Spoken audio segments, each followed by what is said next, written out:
সুপ্রিয় viewer, Sylhet I নিউজের সরাসরি লাইভ সম্প্রচারে সবাইকে জানাচ্ছি শুভেচ্ছা। আমি সৈয়দ হেলাল আহমদ বাদশা। আপনারা দেখতে পাচ্ছেন এই মুহূর্তে আমরা উপস্থিত হয়েছি সিলেটের গোয়াইনঘাট উপজেলার নন্দুরগাঁও ইউনিয়নের সালেটুকের গোয়াইনঘাট প্রধান সড়কের লামাপাড়া নয়া বাজার, যেখানে ব্রিজের কাজ চলছে। আমি ব্রিজটি প্রথমে দেখিয়ে দিচ্ছি। এই ব্রিজের কাজ চলছে এবং এই ব্রিজের কাজ চলমান অবস্থায় যে ডাইভারশনটা পানিতে নিমজ্জিত হয়ে গেছে। এখানে সাধারণ মানুষের ভোগান্তি বেড়েছে এবং আপনারা দেখতে পাচ্ছেন আজকে হচ্ছে শনিবার বাজারবার এবং এই পানি বৃদ্ধির কারণে ডাইভারশন বিভক্ত হয়ে ওপারে গাড়ি এবং ওই পারের গাড়ি ওপারে যাচ্ছে না, ওপারের গাড়ি এপারে আসছে না। বিধায় সাধারণ মানুষরা ভোগান্তিতে পড়েছে এবং ভাড়া বেড়েছে এবং এখান থেকে যে নোয়াগাঁও গ্রাম থেকে যে 10 টাকা দিয়ে সালেটুকার বাজার যাওয়া যেত, এখন সেই খরচ হচ্ছে 30 টাকা। নৌকা দিয়ে 10 টাকা যাতায়াত করছে এবং গাড়ি দিয়ে নোয়াগাঁও থেকে লামাপাড়া পর্যন্ত 10 টাকা এবং এখান থেকে নৌকায় 10 টাকা দিয়ে পেরিয়ে ওপার থেকে আরো 10 টাকা সালেটুকার বাজারে যাওয়া হচ্ছে। তো গত 2 দিন যাবত এই ভোগান্তিটা শুরু হয়েছে। গতকাল পানি কম থাকার কারণে মানুষ অনেকটা পায়ে হেঁটে যাতায়াত পারাপার করতে পেরেছে, কিন্তু আজকে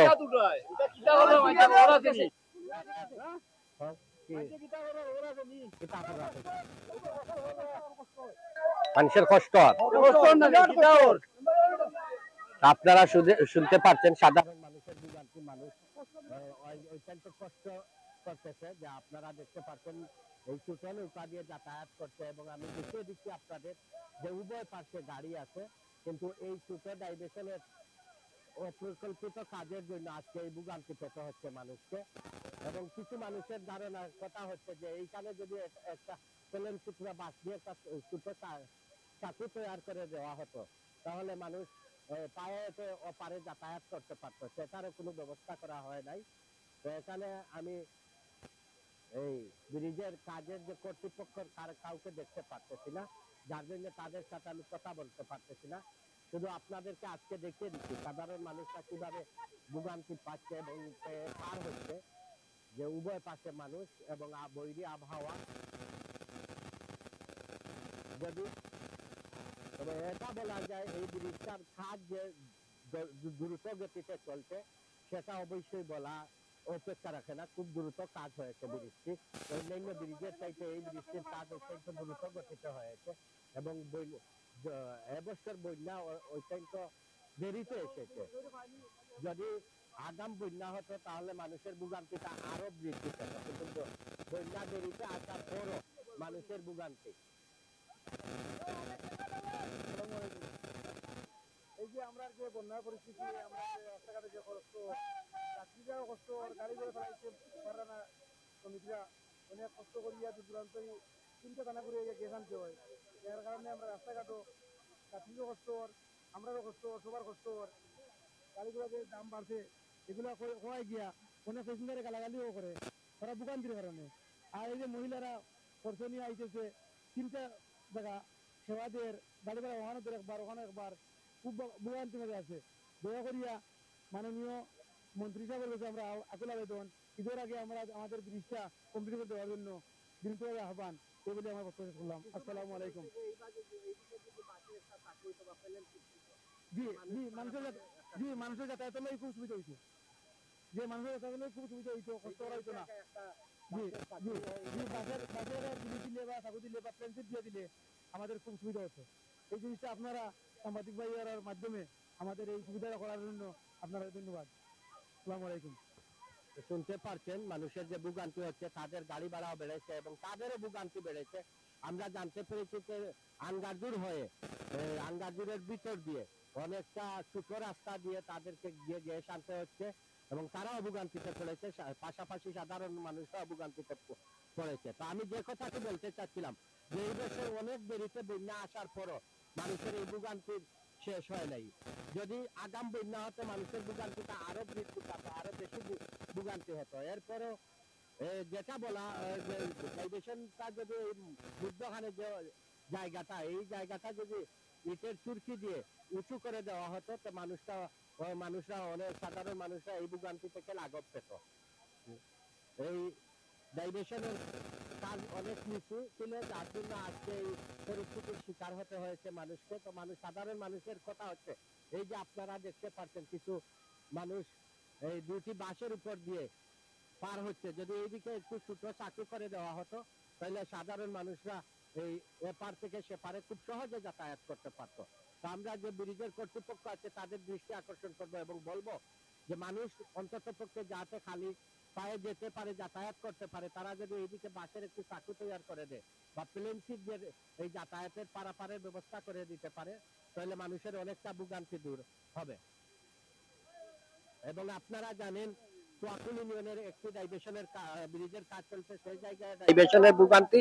এরপর হচ্ছে বঙ্গবীর খাইরাই নামক জায়গায় ডাইভার্সনের ভোগান্তি চলছে। এই অবস্থা থেকে পরিত্রাণ পেতে কর্তৃপক্ষ এবং উপজেলা প্রশাসনের সুদৃষ্টি কামনা করছেন এলাকাবাসী।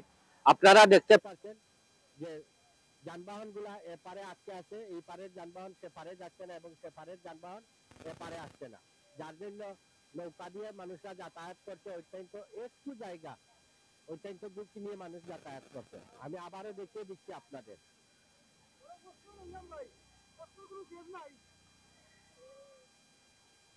মানুষ যে এই সামান্য জায়গার জন্য অনেকটা ভোগান্তি পেতে হচ্ছে, আপনাদের আমি আবার দেখিয়ে দিচ্ছি সেই ভোগান্তিটা।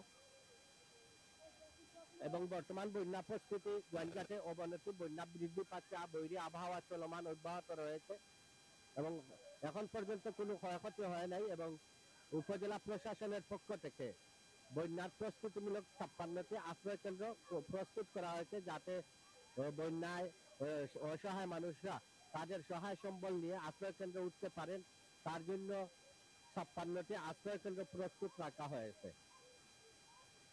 এবং যদি ভারতে মেঘালয়ে বৃষ্টি বৃদ্ধি পায় তাহলে আগামীকালে বন্যা পানি বাড়ার সম্ভাবনা রয়েছে, আশঙ্কা রয়েছে। আর যদি বৃষ্টি ধরে তাহলে বন্যার উন্নতি হওয়ার সম্ভাবনা রয়েছে।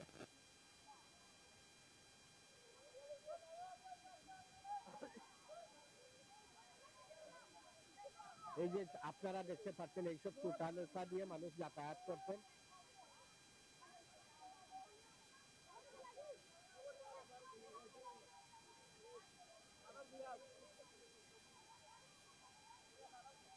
এবং এই বন্যার পানিতে ব্রিজের কাজ চলমান আছে, আমরা দেখতে পাচ্ছি ব্রিজের কাজ চলমান আছে। এবং আমি এটা আগেও বলেছি যে শালুটিগড় গোয়ালঘাট সড়কের যে কয়টি ব্রিজের কাজ চলছে, এটা হইল প্রধান ব্রিজ এবং দুটি কালভার্টের কাজ চলছে এবং এই ব্রিজের কাজ খুব দ্রুত গতিতে চলছে, তাতে কোনো সন্দেহ নেই। কিন্তু এই ডাইভার্সন একটু অনুন্নত ভাবে, অপরিকল্পিত ভাবে হওয়ার কারণে আজকে মানুষকে ভোগান্তি পেতে হচ্ছে, যেটা সাধারণ মানুষ বলছে। এবং সাধারণ মানুষরা বলছে যদি এই এপারে ব্রিজের ওই সাইড দিয়ে একটা বাঁশের চাকু তৈরি করা হয় বা প্লেন সিট দিয়ে যাতায়াতের ব্যবস্থা করা হয়, তাহলে সাধারণ মানুষরা হেঁটে হেঁটে পারাপার হতে কোনো অসুবিধা নেই। আমি আশা করবো আজকের এই লাইভের মাধ্যমে যদি ব্রিজ কর্তৃপক্ষ দেখে থাকেন, তাহলে এই জায়গায় একটি বাঁশের চাকু অথবা প্লেন সিট দিয়ে যাতায়াতের, সাধারণ মানুষ পায়ে হেঁটে যাতায়াতের ব্যবস্থা করে দিবেন, সেই প্রত্যাশা রাখছি। তো সবাইকে আজকের লাইভ থেকে বিদায় নিচ্ছি এবং আমি সবাইকে, যারা আজকের লাইভটি দেখছেন,